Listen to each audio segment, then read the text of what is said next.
गांगेय मृत्यु गंजो नहीं त्यों, कील्ह करन नहीं कालवस। राम चरण चिंतवन रहत निस दिन लौ लागी, सर्वभूत सिर नमित सूर भजनानंद भागी। सांख्य योग मति सुदृढ़ कियो अनुभव हस्तामल, ब्रह्मरंध्र करि गौन भय हरि तन करनी बल। सुमेर देव सुत जग विदित, भुवि विस्तारो विमल जस। गांगेय मृत्यु गंजो नहीं त्यों, कील्ह करन नहीं काल बस। श्री कील्ह देव जी का ये पावन चरित्र है। और श्री नाभाजी महाराज ने ये कहकर स्मरण किया है कि जैसे गंगा पुत्र भीष्म को मृत्यु अपने वश में नहीं कर पाई, मृत्यु उनके वश में थी, काल उनके वश में था, बिल्कुल गंगा पुत्र भीष्म की ही भांति श्री कील देव जी भी कालातीत हो गए, अर्थात माया काल से परे हो गए। कहते हैं राम चरण चिंतवन रहत निस दिन लौ लागी। और ये प्रताप पाया कैसे, ये प्रसाद पाया कैसे? राम चरण चिंतवन।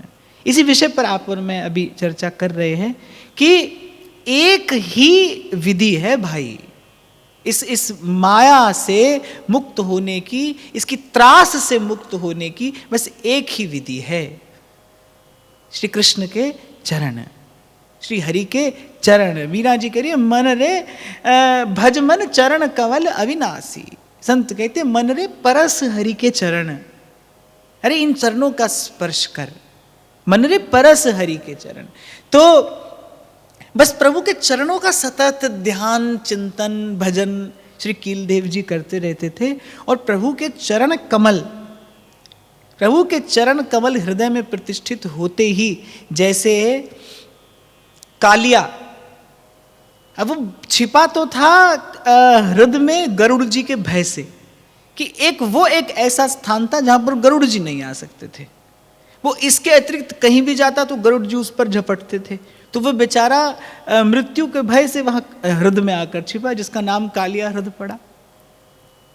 मृत्यु के भय से मुक्त कब हुआ? जब श्री कृष्ण के चरण मस्तक पर पड़े।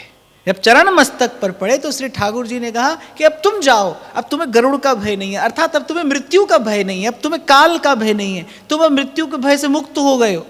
तो श्री ठाकुर जी के चरणों की छाप लगी तो कालिया मृत्यु के भय से मुक्त हो गया।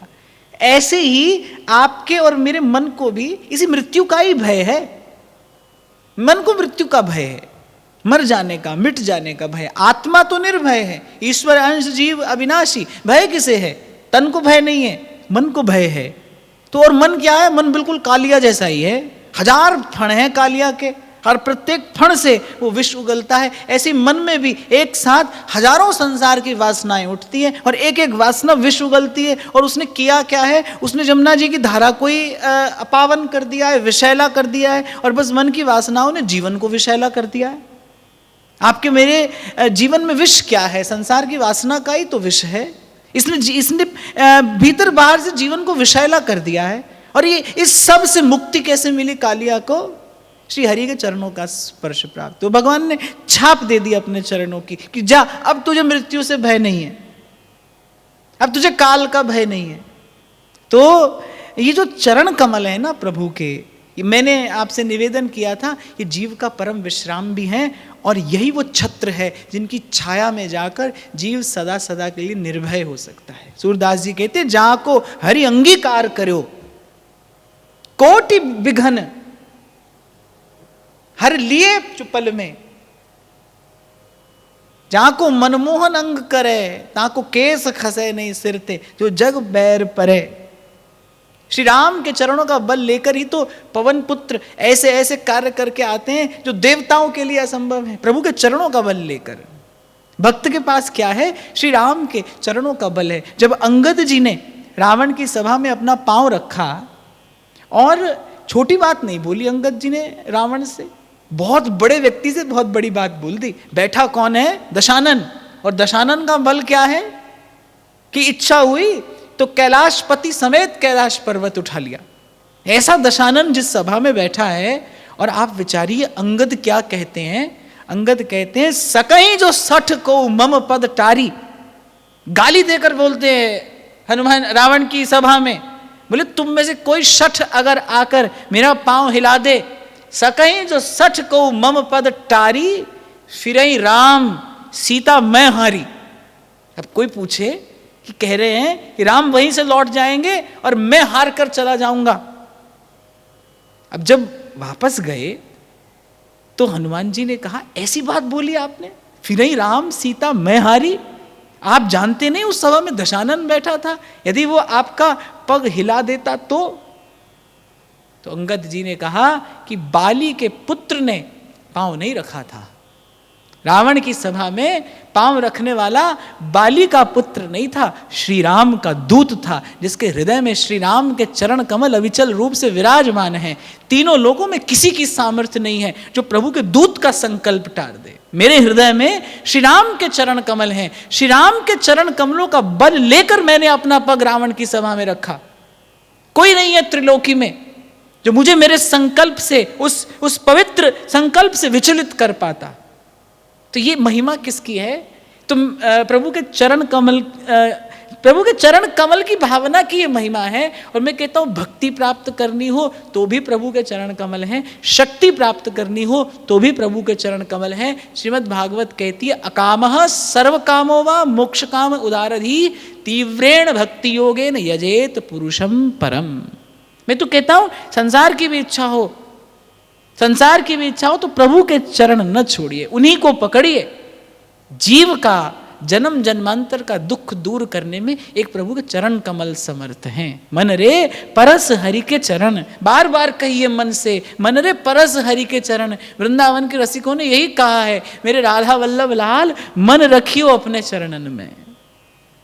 यहाँ के रसिकों ने अपने मन को ऐसे ही तो पढ़ाया है, सिखाया है। यहाँ के रसिकों का यही अभ्यास है, बैठी रहूं कुंजन के कोने और किसी तरुलता की छांव में बैठकर अपने मन से रे मन भूल मत जइयो राधा रानी के चरण, मन भूल मत जइयो राधा रानी के चरण, राधा रानी के चरण महारानी के चरण, राधा रानी के चरण महारानी के चरण, मन भूल मत जइयो राधा रानी के चरण, रे मन भूल मत जइयो राधा रानी के चरण। और हमारे आचार्य की बात करें तो श्री महाप्रभु जी की तो उपासनाएं क्या है? राधा चरण प्रधान, जागृत स्वप्न सुषुप्ति में पद पंकज राधिका के अवलोकों। अच्छा, ये तो भाई चरणों का भजन करने वाला जानता है कि इन चरणों के भजन से क्या मिलता है, किस आनंद की प्राप्ति, कौन सी संपत्ति, कौन सा वो धन मिल जाता है इन चरणों के भजन से कि भक्त गिनत नहीं मुक्ति को और लोक की ही वाही। इन चरणों के भजन की महिमा है, इन चरणों के भक्ति भाव की महिमा है। और जो घटना मैं आपको सुनाने जा रहा हूं ये त्रेता या द्वापर की घटना नहीं, ये तो कलयुग की घटना है। राम चरण चिंतवन रहत निस दिन लौ लागी, सर्वभूत सिर नमित सूर भजनानंद भागी। और इनकी विशेषता ये थी कि सिय राम मैं सब जग जानी, करऊं प्रणाम जोर जुग पानी।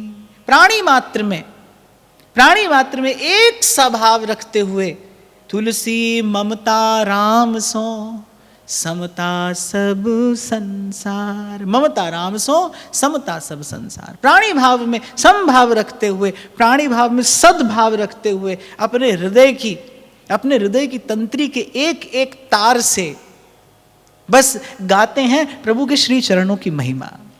तो ऐसा इनका जीवन योग मार्ग योग मार्ग की आपको सिद्धि थी, बड़ी प्रगाढ़ आपने साधना की, और अंत में ब्रह्मरंध्र का भेदन करके ही आपके प्राण प्रभु के धाम को, प्रभु के चरण कमलों को प्राप्त हुए।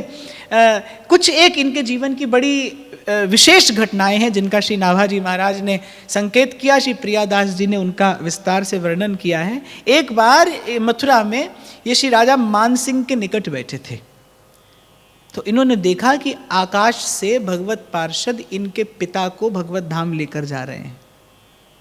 तत्काल उठकर खड़े हो गए और नवमंडल की ओर देखते हुए और प्रणाम करने लगे, प्रभु के नाम का उच्चारण करने लगे, प्रभु के नाम की जय जयकार करने लगे। अब कोई वार्ता चल रही थी राजा मानसिंह से। अब मानसिंह को लगा कि तो बड़ा अटपटा सा व्यवहार इन्होंने किया। बातचीत के बीच में से उठकर खड़े हो गए और आकाश की ओर देखते हुए और इस प्रकार। तो राजा मानसिंह कुछ समझे नहीं। राजा मानसिंह ने उनसे पूछा कि आपके इस व्यवहार का कारण जानना चाहते हैं, कुछ संशय सा उपस्थित हो गया है हमारे मन में। तो इन्होंने कहा कि वैसे तो कहने योग्य बात नहीं है, पर फिर भी राज आज्ञा है, आप राजा हैं, आप कहते हैं तो मैं आपको निवेदन करता हूं कि भगवान के पार्षद मेरे पिता को भगवत धाम को लेकर जा रहे थे। तो पिता भगवत धाम को जा रहे हैं, प्रभु के पार्षदों को प्रणाम किया, पिता के चरणों में प्रणाम निवेदन किया और प्रभु के नाम का जय जयकार किया। बस केवल इतना ही कर रहा था मैं। पर राजा को इस बात पर विश्वास नहीं हुआ। राजा ने गुप्त रूप से अपने कुछ दूतों को भेजा। इनके पिता रहते थे गुजरात में। कुछ दूतों को भेजा गुजरात में कि जाओ पता लगाओ क्या वस्तुतः उनके पिता अमुक दिन भगवत धाम को प्राप्त हुए। जब दूतों ने जाकर देखा, पता लगाया, तो सच्ची घटना थी। पिता उसी दिन नियत समय भगवत धाम को गए थे। तब राजा को बड़ा खेद हुआ, राजा को बड़ी ग्लानि हुई कि भाई इस प्रकार साधु की परीक्षा नहीं लेनी चाहिए, संत की परीक्षा नहीं लेनी चाहिए। एक बात मैं यहाँ और आपको कहूँगा कि केवल और केवल हानि होती है संत की परीक्षा करने से। मैं तो सदा आपको कहता हूं, जीवन में प्रतीक्षा करिए संत की। कब आए संत, कब मिले संत, कब मिल जाए साधु का संग, कब मिले संत का संग, लेकिन संत की परीक्षा मत करिए। देखिए, मेरा इस सिद्धांत में बड़ा सुदृढ़ विश्वास है कि भक्त के मन में कभी कोई विकार नहीं आता। यदि कुछ दिखाई भी पड़े, जैसे संसार कहता है कि भाई गोपी को मान हो गया, अर्जुन को मान हो गया, न तो गोपी को मान हो सकता है न अर्जुन को। भक्त के माध्यम से ही तो भगवान लीला का विस्तार करते हैं, भक्त के माध्यम से ही भगवान संसार का मार्गदर्शन करते हैं, सिद्धांत की प्रतिष्ठा करते हैं। भक्त तो भगवान का उपकरण है, भक्त भगवान का खिलौना है, भक्त भगवान का प्राण है, और कभी कभी भगवान भक्त के खिलौना बन जाते हैं। तो भाई ये तो भक्त और भगवान का अभेद है। सांसारिक भेद भरी बुद्धि से इसको समझा जाना नहीं जा सकता।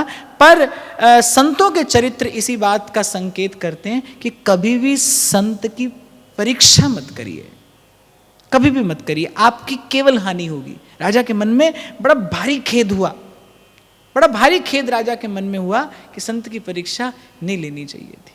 एक बार प्रभु की सेवा में बैठे थे, प्रभु को श्रृंगार धारण करा रहे थे, तो पुष्पों के आभूषण एक डलिया में बने रखे थे। तो इन्होंने जैसे ही प्रभु को माला धारण कराने के लिए उस डलिया में हाथ डाला, तो पुष्पों के बीच में एक विषधर सर्प बैठा था। उन्होंने इनके हाथ पर काट लिया। जब हाथ पर काटा, हाथ निकाल कर देखा तो खबर पड़ी कि किसी सर्प का दंश है। इनके हृदय की भावना देखिए, श्री सीताराम जी का श्रृंगार कर रहे हैं, प्रभु के भजन में बैठे हैं, और जैसा इनके चरित्र की विशेषता का वर्णन श्री नाभाजी महाराज करे, सर्वभूत सिर नमित सूर भजनानंद भारी। देखो, ये किसी साधारण महापुरुष के सामर्थ्य की बात नहीं है। गोस्वामी जी कहते हैं, सिया राम मैं सब जग जानी, करऊं प्रणाम जोरी जुग पानी। प्राणी मात्र में भगवत भाव रखना, ये कोई साधारण पुरुषार्थ से संभव नहीं है। यद्यपि उपासना का मंगलाचरण यही है, सब सो हित, सब जीवन सो प्रीत, सर्व के प्रति संभाव, सद्भाव। और मुझे तो लगता है, अगर कोई मुझसे कहे ना कि संत की व्याख्या करिए, संत कौन होता है, तो मैं कहता हूं भाई जिसका सर्व में संभाव है वही संत है, जिसका सर्व के प्रति सद्भाव है। इसीलिए तो मैं कहता हूं, आज फिर कह रहा हूं कि भाई अपने जीवन को देखें तो अभी तो दूर तक कोई संभावना नजर नहीं आती। संत हो जाना अर्थात भगवान का भी आराध्य हो जाना। संत केवल ऐसी कहने सुनने से संत नहीं होता, संत का गुण है, संत का धर्म है, संत के कुछ लक्षण हैं। संत कौन? जो सर्व के प्रति समभाव सद्भाव रखे, जिसके जीवन से विषमता, जिसके जीवन से भेद पूर्ण रूपेण समाप्त हो गया है, जिसने जान मान स्वीकार कर लिया है कि भाई ये मैं सेवक सचर आचर रूप राशि भगवंत। सब में श्री सीताराम जी की भावना करते हैं।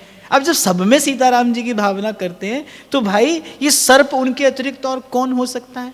जैसे मीरा जी के यहाँ जब राणा जी ने भूखा नाहर भेजा तो दासियां चिल्लाने लगी, जोड़ीदार बेचारे घबरा गए और मीरा जी ने कहा अरे क्यों घबराते हो?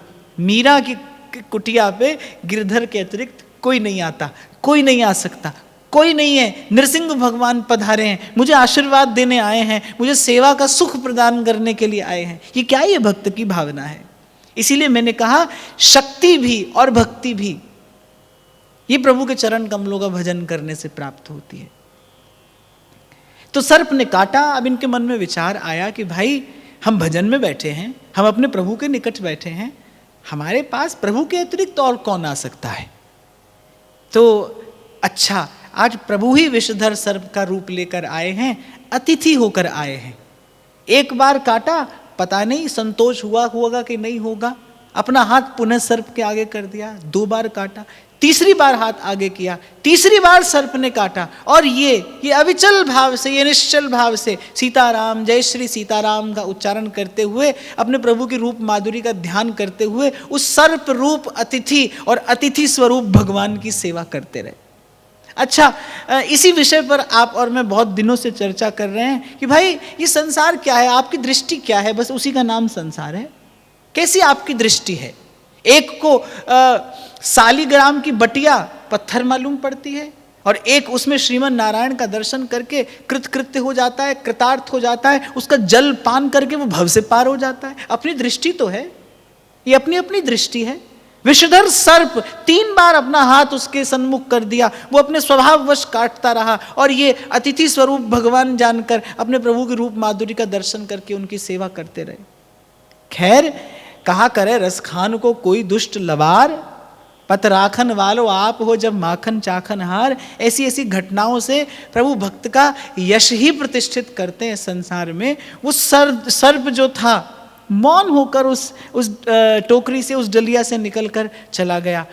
देखो, ये जो ध्यान है, जब उर अंतर एकाग्र होता है प्रभु के उस सच्चिदानंदमय रूप में, ये जो मीरा जी ने विष पिया और लोग कहते हैं विष अमृत हो गया, पर मैं जब इस घटना का चिंतन करता हूं तो वो जब मीरा ने पिया वो विष ही था, मीरा के भीतर उतरा तो भी विष ही था, विष अमृत नहीं हुआ।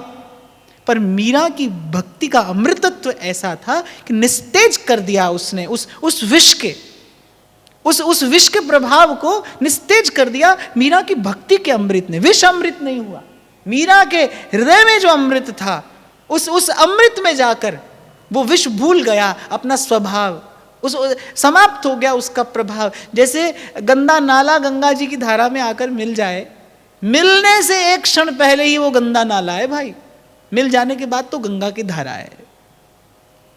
सूरदास जी कह रहे एक नदिया एक नार कहावत, मैलो ही नीर भरो, पर जब मिल दो एक बरन भय, सुरसरी नाम पर्यो। इसीलिए संत कहते हैं कि भाई सदगुरु चंदन सम कहा, भगवत प्रेम सुवास, निस्दिन दान करे उसे जो जन आवे पास। चंदन के वृक्ष को जो कुल्हाड़ी काटती है, क्या वो कुल्हाड़ी सुवासित नहीं होती? वो भी सुवासित हो जाती। चंदन उसे अपनी सुगंध देता है, सबसे पहले उसी को अपनी सुगंध देता है। जिसके पास लकड़ी पहुंचती है वो तो बड़ी देर बाद चंदन की सुगंध पाता है। जो कुल्हाड़ी काटती है चंदन को, वो कुल्हाड़ी सबसे पहले सुवासित हो जाती है।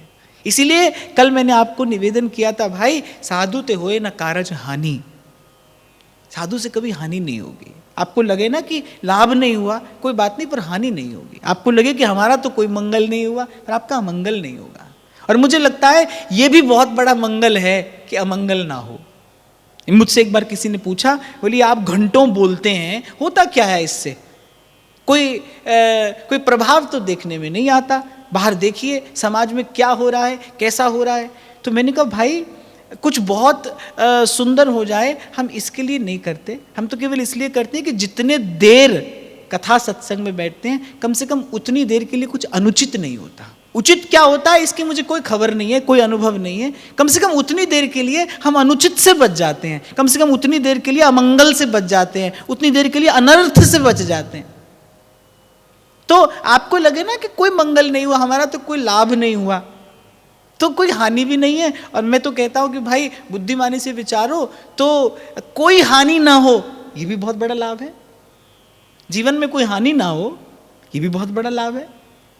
तो साधु ते होए न कारज हानि, चला गया सर्प, नहीं पड़ा उसके विष का प्रभाव। इनकी भक्ति का अमृतत्व ऐसा था। संत तो एक बड़ी प्यारी कथा सुनाते हैं, कहते हैं एक शहजादी, एक बादशाह की लड़की, एक शहजादी, एक गुलाम उसके रूप में आसक्त हो गया और उसकी आसक्ति इतनी प्रगाढ़ थी कि वो दिन रात बस उसी शहजादी के रूप का ध्यान करे।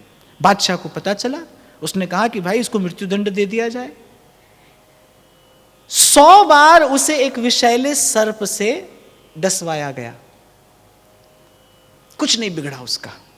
अब राजा हैरान, बादशाह हैरान, परेशान। 100 बार एक विषैले सर्प से उसे डसवाया गया, कुछ नहीं बिगड़ा। किसी ने कहा भाई देखो बात क्या है। तो छाती से उस शहजादी की एक तस्वीर चिपकाए था और उसकी वृत्ति लगी थी सतत उसी शहजादी के रूप में। कहते हैं कि जब वो जो चित्र था वो जब उससे बिलग किया तो 100 बार सर्प का दंश, सर्प का विष उसके भीतर था, तत्क्षण उसके प्राण छूट गए। लेकिन जब तक ध्यान लगा था उसमें तब तक प्राण रक्षा होती रही। तो संत कहते हैं भाई संसार के रूप में मन आसक्त हो जाए तो आसक्ति का बल ऐसा है। महाप्रभु कहते हैं ना, प्रीत न काहू कि कान विचारे। प्रेमदास जी ने जब इस पद की व्याख्या की है तो लिखा है कि सबसे बड़ा बल क्या है, आसक्ति का बल है। और मुझसे कोई पूछे ना कि बोले आप भक्ति सिद्धांत की व्याख्या करते हैं, भक्ति की सबसे सरल व्याख्या का क्या है, तो मैं कहूंगा श्री कृष्ण में आसक्ति का नाम भक्ति है। नारद जी कह रहे तद्विस्मरणम परम व्याकुलतेति, एक क्षण के लिए श्री कृष्ण की विस्मृति हो तो तन मन प्राण व्याकुल हो जाएं। जैसे जैसे गोपांगना है, इसी नारद जी ने कहा, भक्त का दर्शन करते हुए कहा भक्त कैसा हो, यथा ब्रज गोपिका नाम, जैसे ब्रज की गोपी है, इसके पास में क्या है। नारद जी ने कहा भाई कहने को सब भक्त हैं, पर जिसके पास वस्तुतः भक्ति है, विशुद्ध भक्ति है, अविचल भक्ति है, वो तो ब्रज की गोपी है। किसी और भक्त का नाम नहीं ले सकते थे नारद जी। नारद जी तो सतयुग, त्रेता, द्वापर, कलयुग, युग युग के भक्तों से को जानते हैं, पहचानते हैं, उनका तो सब भक्तों से परिचय है।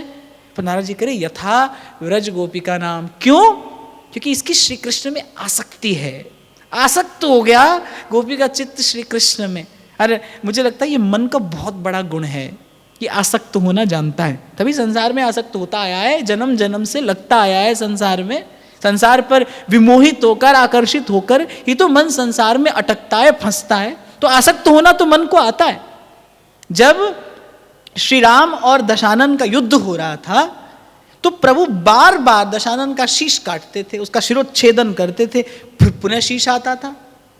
तो देवता लोग बड़े व्याकुल हो गए, बोले प्रभु जानते हैं कि ये मरेगा जब इसके हृदय पर प्रहार किया जाएगा, प्रभु इसके हृदय पर प्रहार क्यों नहीं करते?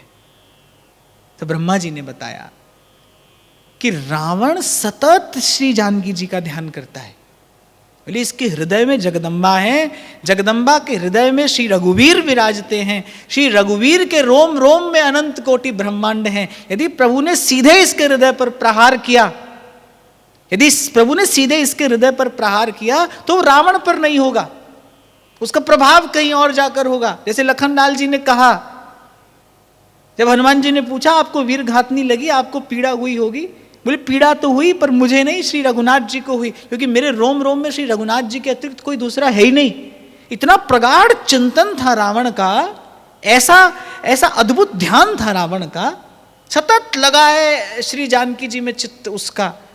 यद्यपि कहते हैं श्री जानकी जी के चरणों का ही ध्यान करता था रावण, रावण श्री जानकी जी के चरणों का ही ध्यान करता था, क्योंकि भीतर से तो वो नारायण का ही तत्व है, भीतर से वो नारायण तत्व है, वो जानता है कि ये कौन है। तो प्रभु की लीला में सहयोग करना था रावण को, सो प्रभु ने ऐसी ऐसी लीला रची और रावण ने प्रभु के अनुकूल अनुरूप होकर सेवा कर दी। तो बार बार जब उसका शिरोच्छेदन किया प्रभु ने, बार बार जब उसके शीश पर प्रहार किया, शीश कटा, तो फिर कुछ क्षणों के लिए उसका जो ध्यान था वो हटा श्री जानकी जी के चरणों से। और जैसे ही श्री जानकी जी के चरणों से ध्यान हटा, प्रभु ने सीधा उसके हृदय पर प्रहार किया और इस प्रकार रावण का अंत किया। तो ध्यान की महिमा है भाई, मन लग जाने की बात है ये। अगर प्रभु के अमृत स्वरूप में, सच्चिदानंद स्वरूप में मन लग जाए तो संसार का कोई भयंकर से भयंकर विष भी नहीं करता अपना कार्य। अच्छा, इसको कोई चमत्कार अजूबा जानने की आवश्यकता नहीं है। संसार के ध्यान में भी इतना बल होता है भाई कि 100 बिच्छू एक साथ डंक मारे ऐसी पीड़ा मृत्यु के समय होती है, ऐसा पुराणों में लिखा है, ऐसा पुराणों में लिखा है। लेकिन संसार की आसक्ति में पड़े जीव के प्राण नहीं छूटते। जब अंतिम समय आता है तो कहते हैं कि जीवन में भजन नहीं होगा तो घोर पीड़ा होती है, दुर्दांत पीड़ा, वो पीड़ा झेलता है जीव, लेकिन ये शरीर नहीं छोड़ता। संसार में आसक्ति ऐसी है, सतत संसार का ध्यान किया है तो संसार में आसक्ति ऐसी हो रही है कि मृत्यु को भी परिश्रम करना पड़ता है। फिर यदि कोई भक्ति भाव से युक्त होकर गुरु के अनुग्रह से सच्चिदानंद स्वरूप प्रभु का ध्यान कर ले तो तद्वत हो जाने में कोई संशय नहीं है। भक्त हो जाता है भगवत स्वरूप, भक्त भगवान ही हो जाता है भाई, होते होते भक्त भगवान हो जाता है। और बहुत पुरानी घटना नहीं है, हमारे यहाँ वृंदावन में चाचा श्री हित वृंदावन दास जी, उनको सतत लीला का दर्शन होता था, लिखते जाते थे, सतत वाणी में, सतत उस प्रिया प्रीतम के रूप माधुर्य में छके। आप देखिए, सेवा कुंज से सशरीर श्री जी के धाम को गए, देह चिन्मय हो गया, सतत प्रियाजू का ध्यान करते करते चिन्मय हो गया। होली पे धमार हो रही थी, जब धमार में बैठे तो आज मन बड़ा ही प्रफुल्लित था, बड़ा आनंदित। और रसिकों ने देखा कि जब धमार समाप्त हुई तो केवल उनका उत्तरीय वस्त्र वहां पर था। आज भी फागुन के महीने में, उन्हीं दिनों में श्री चाचा जी का उत्सव सेवा कुंज में मनाया जाता है। ध्यान की महिमा है, सतत प्रभु के श्री चरणों का चिंतन जीव को सच्चिदानंद स्वरूप कर देता है। इसीलिए हमारे ध्रुवदास जी कहते, इन्हीं नैनन सब सुख देखे, जीवन जन्म सफल करी लेखे। एक बार यमुना जी के किनारे मथुरा में श्री कील देव जी महाराज बैठे ध्यान कर रहे थे, ध्यान अवस्थित हो गए, समाधि लग गई। बादशाह की सवारी आ रही थी, उसने हट जाने को कहा, पर ये तो ध्यान में बैठे थे। तो बादशाह ने कहा कि लगता है ये यहीं अटकना चाहता है, तो इसे सदा सदा के लिए यहीं अटका दो। अब बादशाह था, राजमद में आकर आज्ञा दे दी कि इसके सर पर यहीं कील ठोक दो। कहते हैं कि जैसे कील का स्पर्श कराया गया उनके मस्तक से, कील गलकर पानी हो गई। तब राजा उतरा सवारी से, चरणों में आकर पड़ा। आज भी मथुरा में कील गली प्रसिद्ध है, श्री कील देव जी महाराज का स्थान है। जब बादशाह को कौतुक दिखाया, उतर पड़ा सवारी से, चरणों में पड़ा कि मुझे खुदा के कुफ्र से बचाइए, आप खुदा के बंदे हैं। महिमा किसकी है? मन रे परस हरि के चरण, इस भाव की महिमा है। सतत सतत कराइए, ये अभ्यास आपको कराना है अपने मन से। इसीलिए पूर्व में मैंने आपको निवेदन किया था, कभी नाम और फिर कभी रूप, कभी लीला का कथन श्रवण और कभी धाम का आश्रय, इस प्रकार होते होते, इस प्रकार करते करते, इस प्रकार बनते बनते बन जाएगी बात, लग जाएगा मन प्रभु में। एक बार लगा फिर नहीं छूटेगा, धोबिया धोए चाहे सारी उमरिया। जैसा अभी आपको मैंने निवेदन किया ना कि परास्त होती है भक्त से मृत्यु, इसीलिए माया अंतकाल तक दृष्टि गढ़ाए रखती है भक्त पर, इसीलिए भांति भांति के कौतुक दिखाती है उसे, क्योंकि यदि जीतता है भक्त फिर उसी माया के सर पर पांव रखकर भगवान के धाम को जाता है। भक्त को मृत्यु से भय नहीं है। इसीलिए महाराज कहते हैं, तेरे सेवक को भव किछ नाही, जमुना आवे नेरे, मेरे राम राये तू संता का संत तेरे, मेरे राम राय। तू संता का संत तेरे। तो भय मुक्त जीवन की ओर ले जाने वाला यही मार्ग है। भज मन चरण कमल अविनाशी, भज मन चरण कमल अविनाशी, भज मन चरण कमल अविनाशी, भज मन चरण कमल अविनाशी।